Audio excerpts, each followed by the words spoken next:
এই মুহূর্তে মুর্শিদাবাদের ফারাক্কা থেকে সবথেকে বড় খবর উঠে আসছে। ফারাক্কা বিডিও অফিসে এসআইআরের হিয়ারিংয়ের হয়রানির নামে ভাঙচুরের অভিযোগে ইতিমধ্যেই দুজনকে গ্রেপ্তার করলো পুলিশ। আপনারা দেখেছেন গতকালকে ফারাক্কায় বিডিও অফিসে দফায় দফায় বিক্ষোভ চলে। বিধায়কের উপস্থিতিতে বিডিও অফিসে ভাঙচুরের ঘটনায় কমিশনারের নির্দেশেই রাতেই দুজনকে গ্রেপ্তার করেছে পুলিশ। আপনাদের আরও একবার জানিয়ে রাখি, গতকালকে এসআইআরের হিয়ারিং ক্যাম্পে এসআইআরের হিয়ারিংয়ের নামে হয়রানি সাধারণ মানুষ, তারই প্রতিবাদে দফায় দফায় বিক্ষোভ চলে ফারাক্কা বিডিও অফিসে এবং বিধায়ক মনিরুল ইসলামের উপস্থিতিতে বিডিও অফিসে ভাঙচুর হয়।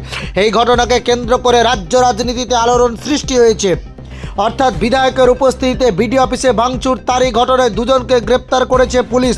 অর্থাৎ কমিশনারের নির্দেশেই গ্রেপ্তার দুই, অর্থাৎ ডিএমকে ইতিমধ্যে এফআইআর করার নির্দেশ দিয়েছে নির্বাচন কমিশন।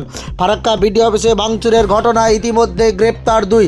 দফায় দফায় বিক্ষোভ। গতকালকে এসআইআরের হিয়ারিংয়ের নামে হয়রানিতে বিক্ষোভ দেখান সাধারণ মানুষ। পাশাপাশি ফারাক্কার বিডিও অফিসে ভিতরে বিক্ষোভ দেখান বিধায়ক মনিরুল ইসলাম, ফারাক্কার বিধায়ক। তারপরেই কিন্তু বিডিও অফিসে চলে ভাঙচুর।